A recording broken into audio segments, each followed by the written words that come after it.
Assalamualaikum warahmatullahi wabarakatuh. Salam sehat untuk rekan-rekan semua. Pada pertemuan kali ini kita akan membahas mengenai unsur golongan 1A, hidrogen dan alkali. Penyaji materi kali ini terdiri dari 5 orang, yaitu Veronica Luciana, Alvina Miranda, Adelia Putri, Rizka Awalia Rodia, dan Upit Nurjana. Sub materi yang akan kami sampaikan yaitu 1. Sumber unsur dan kelimpahan unsur-unsur golongan 1A. 2. Cara isolasi dan atau produksi unsur-unsur tersebut dari sumbernya. 3. Sifat fisik kecenderungannya dalam satu golongan. 4. Sifat kimia atau reaktivitas unsur-unsur logam alkali. 5. Senyawaan unsur-unsur logam alkali. 6. Kelarutan garam-garam alkali dalam air serta solvasi kation logam alkali. Dan 7. Kegunaan unsur-unsur logam alkali dan senyawanya. Yang pertama yaitu sumber unsur dan kelimpahan unsur-unsur golongan 1A. Unsur-unsur golongan 1A merupakan logam alkali kecuali hidrogen. Unsur hidrogen merupakan unsur yang paling melimpah di alam semesta. Bahkan kelimpahannya di bumi sekitar 1% dari massa semua unsur di bumi, atau memiliki urutan ketiga setelah oksigen dan silikon. Sedangkan unsur-unsur golongan 1A logam alkali yaitu litium, natrium, kalium, rubidium, cesium, dan fransium bersumber dari air laut. Pada air laut mengandung logam-logam alkali dan alkali tanah dengan zat terlarut, yaitu berupa NaCl. Di dalam kerak bumi diperkirakan logam Na memiliki kelimpahan sebesar 3,1%. Logam Na dapat diperoleh dari mineral halit, albit, saltpeter, boraks, dan sebagainya. Begitu juga logam K memiliki kelimpahan sebesar 2,8% dan juga terdapat di dalam mineral-mineral seperti silfit, ortoklas, silesaltpeter, dan karnalit yang biasanya terdapat di tanah. Logam litium, rubidium, dan cesium memiliki kelimpahan sangat rendah, yaitu rubidium sebesar 0,5% di kerak bumi. Logam rubidium terdapat di dalam senyawa lepidolit. Logam Li terdapat dalam bentuk mineral aluminosilikat, serta logam cesium juga terdapat di dalam mineral polusit. Untuk unsur fransium merupakan unsur radioaktif dengan waktu paruh yang pendek dan jarang ditemukan sehingga sangat sedikit. Adapun kelimpahan unsur golongan 1A ditampilkan pada tabel berikut ini. Yang nomor 2 yaitu cara isolasi dan atau produksi unsur-unsur tersebut dari sumbernya. Adapun cara isolasi atau produksi unsur-unsur golongan 1A antara lain, yang pertama yaitu hidrogen. Metode yang digunakan untuk menghasilkan hidrogen ialah dengan elektrolisis atau peruraian dengan arus listrik. Arus listrik akan dilewatkan melalui larutan elektrolit encer seperti H2SO4 encer.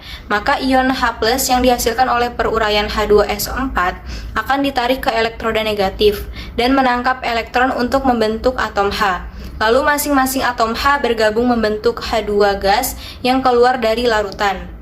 Ion SO42- yang ditarik elektroda positif tidak mengalami oksidasi, melainkan molekul H2O yang mengalami oksidasi, yang akan menghasilkan ion H+. Membebaskan ion H+, yang tereduksi pada katoda dan membebaskan O2, yaitu 2H2O liquid menjadi 2H2 gas plus O2 gas. Namun, dengan metode elektrolisis tersebut sangat membutuhkan energi listrik yang banyak sehingga diperlukan metode alternatif lain untuk menghasilkan H2 dari peruraian termal H2O dengan suhu di bawah 2000 derajat Celcius. Salah satunya yaitu dengan mereaksikan logam aktif dengan larutan asam di dalam air seperti HCl.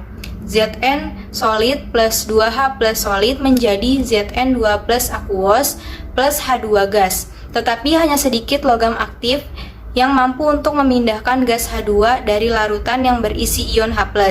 Adapun logam yang paling aktif yang mampu memindahkan gas H2 dari air dingin yaitu logam golongan 1A dan 2A. Yang kedua yaitu litium dan natrium. Dapat dihasilkan dari lelehan klorida melalui elektrolisis, misalnya melalui elektrolisis lelehan NaCl pada suhu sekitar 600 derajat Celcius. 2 NaCl liquid menjadi 2 Na liquid plus Cl2 gas. Lelehan NaCl yang memiliki titik leleh sekitar 801 derajat Celcius, kemudian adanya penambahan CaCl2 untuk menurunkan titik leleh NaCl. Kemudian logam Na cair akan terbentuk pada katode baja dan Cl2 gas terbentuk pada anode grafit. Klorin dan natrium dipisahkan oleh fasa diafragma. Yang ketiga yaitu kalium, dapat dihasilkan melalui reduksi lelehan KCl oleh natrium cair, di mana reaksinya bersifat reversibel. KCl liquid plus Na liquid, yaitu suhunya 850 derajat Celcius, menjadi NaCl liquid plus K gas. Pada suhu 850 derajat Celcius, kesetimbangan akan bergeser jauh ke arah kanan ketika K gas lepas dari campuran lelehan. Maka K gas akan dibebaskan dari Na gas dengan melalui kondensasi uap dengan diikuti distilasi fraksional logam cair. Yang terakhir yaitu ada rubidium dan cesium. Logam ini juga dapat diproduksi dengan cara yang sama seperti pada produksi logam kalium, yang dengan cara mereduksi dan dengan logam Ca sebagai bahan pereduksinya. Yang soal nomor 3 yaitu sifat fisik dan kecenderungannya dalam satu golongan serta uraikan penjelasan bila dijumpai adanya anomali. Berikut tabel sifat fisik dan kecenderungan logam alkali.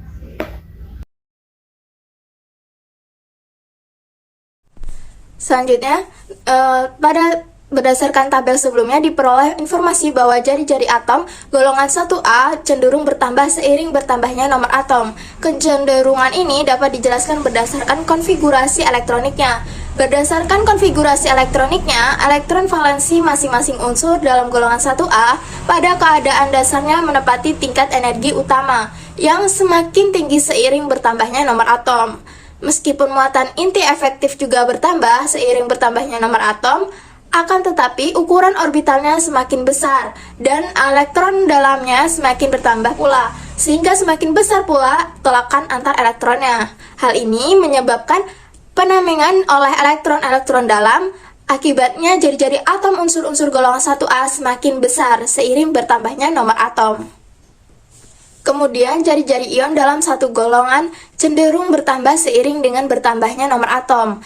Jari-jari kation akan lebih kecil dibandingkan jari-jari atom netralnya, sedangkan jari-jari anion akan lebih besar dibandingkan jari-jari netralnya. Hal ini dikarenakan apabila saat atom netral melepas elektron valensinya satu atau lebih, akan menyebabkan rasio muatan inti dengan muatan elektron juga bertambah, sehingga inti terhadap elektron lebih aktif, menjadikan jari-jari kation akan lebih kecil dari atom netralnya.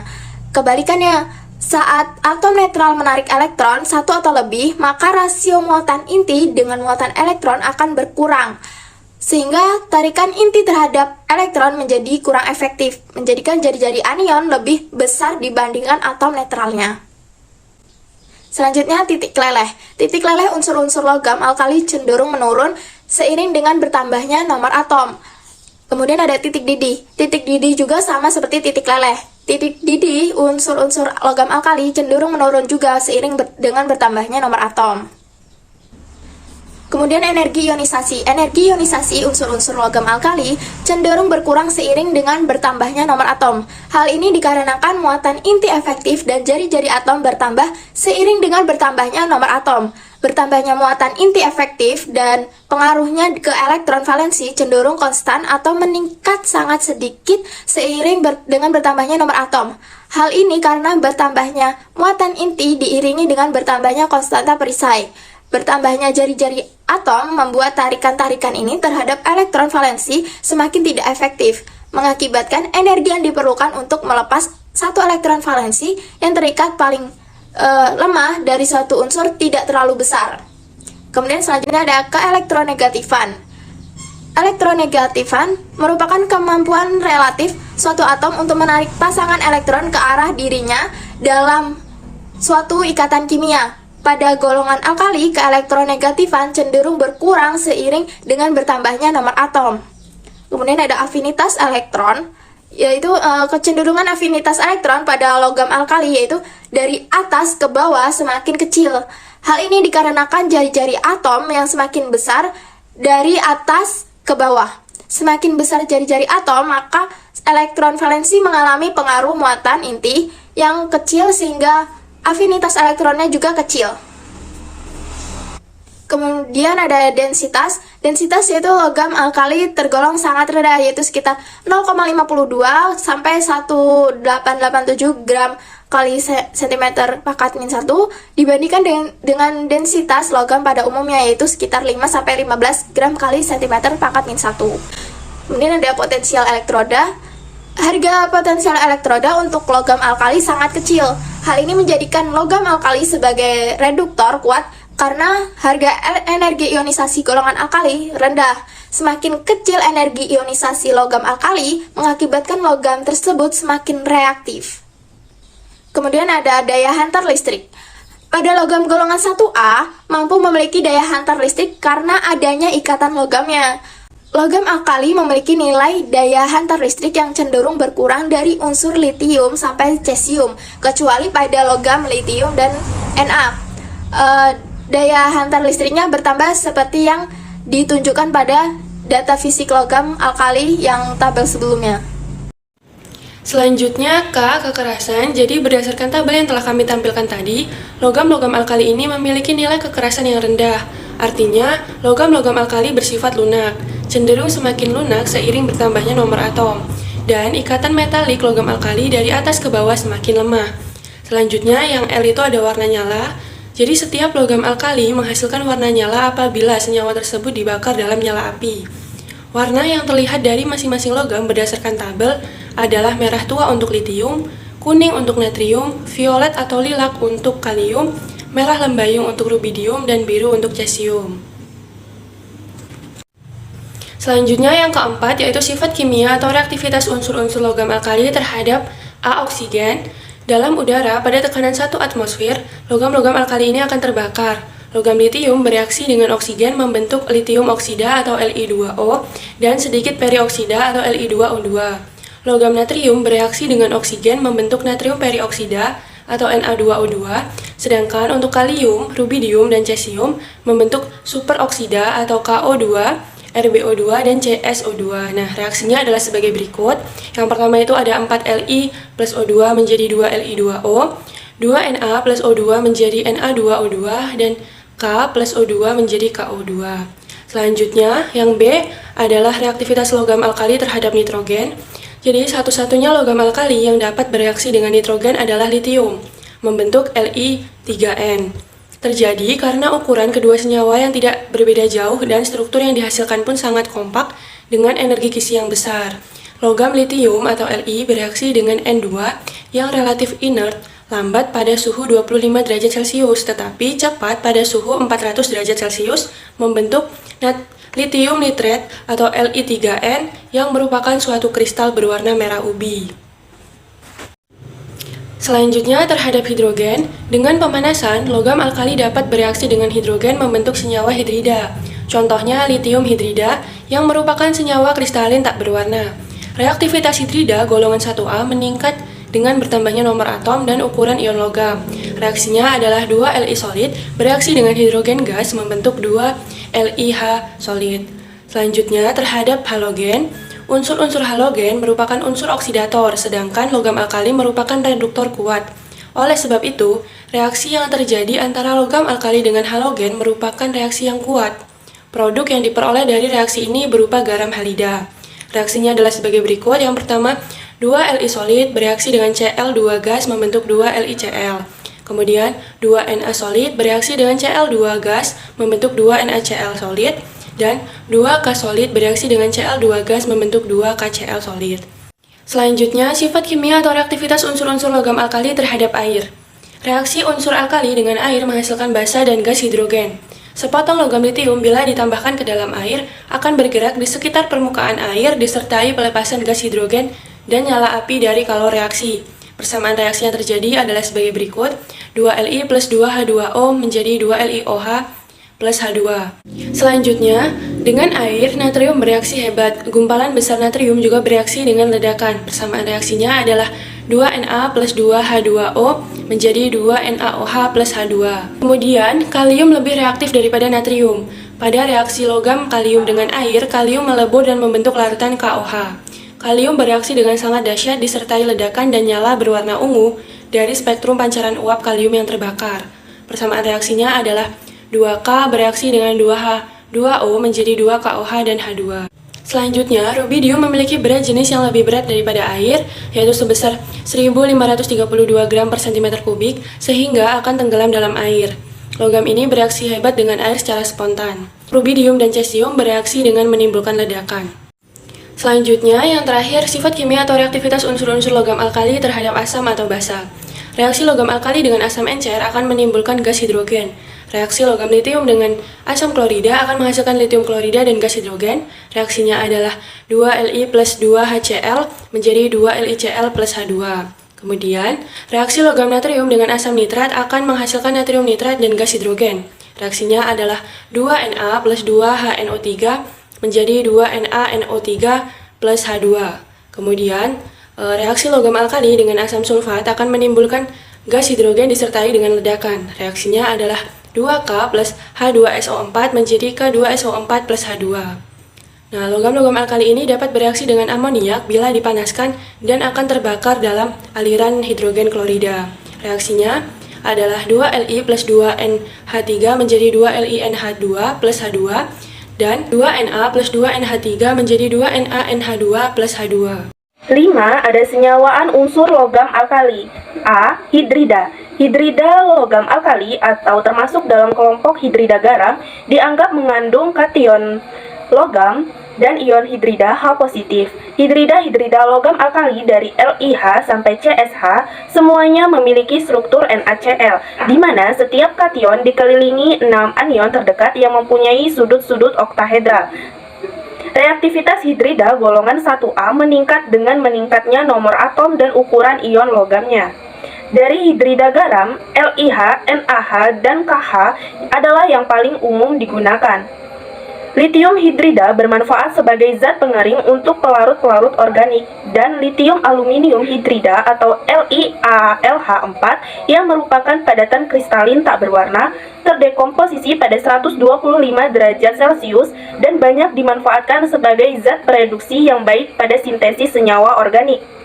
Hidrida garam lainnya seperti NaBH4 merupakan senyawa padatan kristalin berwarna putih terdekomposisi pada 400 derajat Celcius. Padatan ini larut dalam air dengan melepaskan gas hidrogen.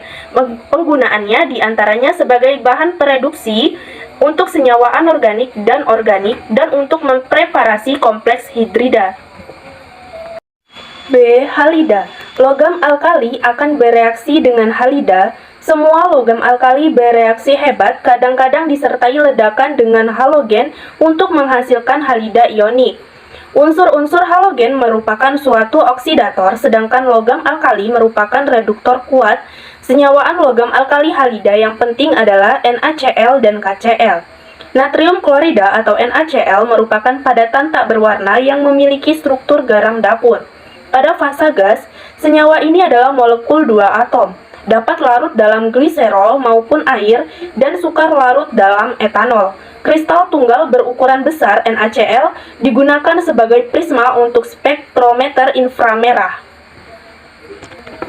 Penggunaan KCl yang paling penting sejauh ini ialah sebagai pupuk. Selanjutnya, cesium klorida atau CsCl merupakan padatan kristal tak berwarna dan memiliki struktur CsCl yang dapat berubah menjadi struktur NaCl pada suhu 445 derajat Celcius. Pada fase gas, CsCl adalah molekul 2 atom. Selanjutnya C. Oksida, termasuk peroksida, superoksida, sesquoksida, ozonida, dan suboksida. Yang pertama, oksida, logam alkali diperoleh dengan pembakaran unsur-unsurnya. Pada kondisi yang sesuai, biasanya dengan membatasi pasokan oksigen. Logam-logam alkali dapat bereaksi dengan O2 dan membentuk ion oksida. Misalnya, Li yang cenderung untuk membentuk oksida yaitu Li2O. Selanjutnya peroksida. Logam alkali dapat membentuk peroksida, misalnya natrium direaksikan dengan O2 akan menghasilkan natrium peroksida yang mengandung ion dioksida atau ion peroksida. Selanjutnya superoksida. Logam alkali yang bereaksi dengan dioksigen berlebih akan membentuk dioksida atau disebut superoksida yang mengandung ion O2-.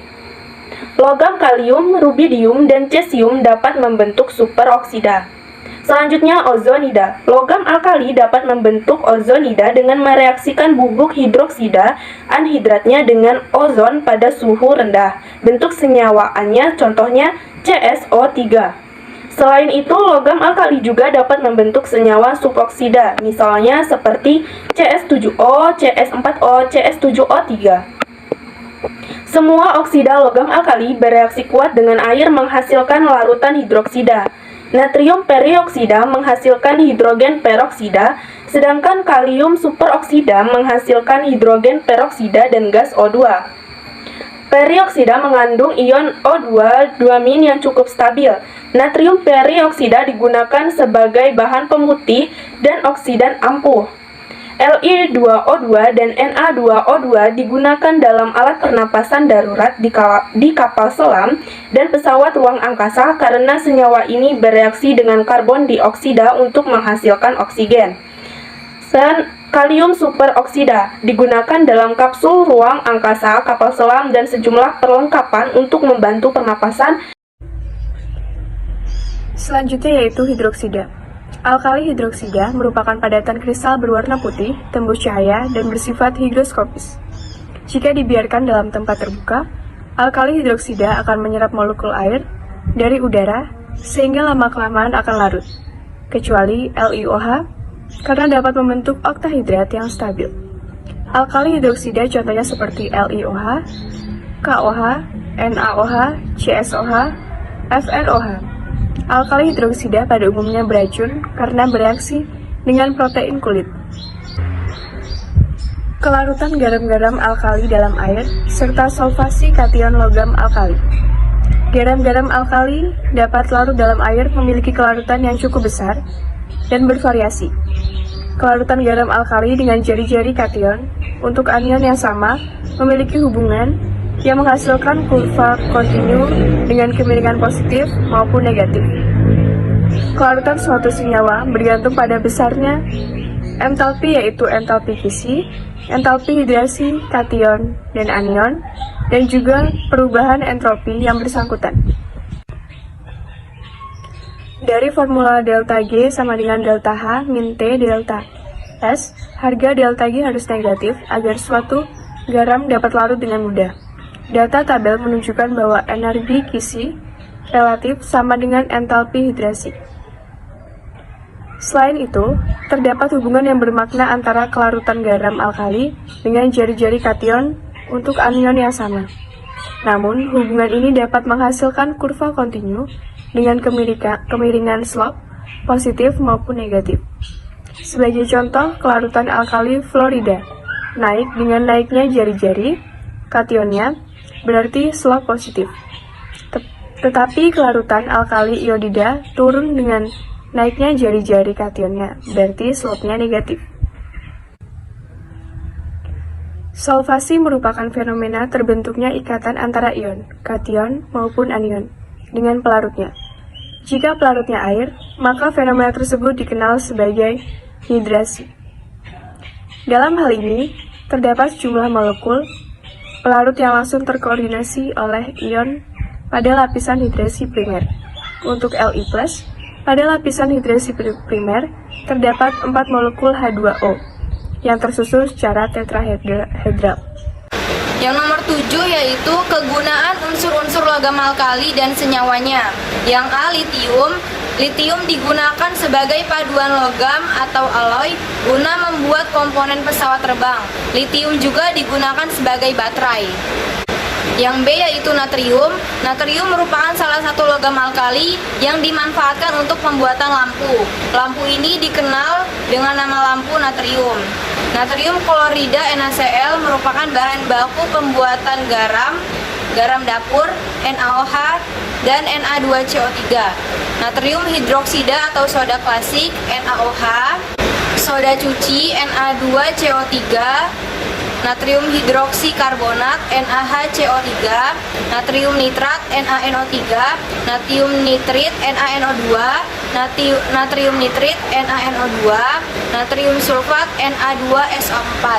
Lalu ada natrium tiosulfat Na2S2O3, ada Na3AIF6, ada natrium sulfat dekahidrat, ada natrium peroksida, ada Na-benzoat, Na-sitrat, Na-glutamat, dan Na-salsilat. Kegunaan unsur-unsur logam alkali dan senyawanya. Yang selanjutnya adalah kalium. Kalium oksida atau KO2 digunakan sebagai konverter CO2 pada alat bantuan pernafasan. Gas CO2 yang dihembuskan masuk ke dalam alat dan bereaksi dengan KO2 menghasilkan oksigen. Kemudian ada kalium klorida atau KCl sebagai pupuk, bahan pembuat logam kalium dan KOH. Kemudian ada kalium hidroksida atau KOH sebagai bahan pembuat sabun mandi, elektrolit batu baterai, dan batu alkali. Kemudian ada kalium bromida atau KBr sebagai obat penenang saraf atau sedatif dan pembuat plat fotografi. Kemudian ada KClO3 sebagai bahan korek api, mercon zat peledak atau ditambahkan pada garam dapur sebagai sumber iodium sehingga dikenal sebagai garam beriodium. Kemudian ada K2CrO4 sebagai indikator dalam titrasi argentomeri. Kemudian ada K2Cr2O7 sebagai zat pengoksidasi atau oksidator, KMNO4 sebagai zat pengoksidasi dan zat desinfektan. Kemudian ada kalium nitrat sebagai bahan mesiu dan bahan pembuat HNO3. Kasitrat digunakan sebagai obat diuretik dan saluran kemih. Kemudian yang terakhir ada K-hidrogen tartrat digunakan sebagai bahan pembuat kue atau serbuk tartar. Kemudian yang terakhir adalah rubidium dan cesium digunakan sebagai katoda dalam lampu elektronik. Cukup sekian presentasi kami ucapkan terima kasih. Wassalamualaikum warahmatullahi wabarakatuh.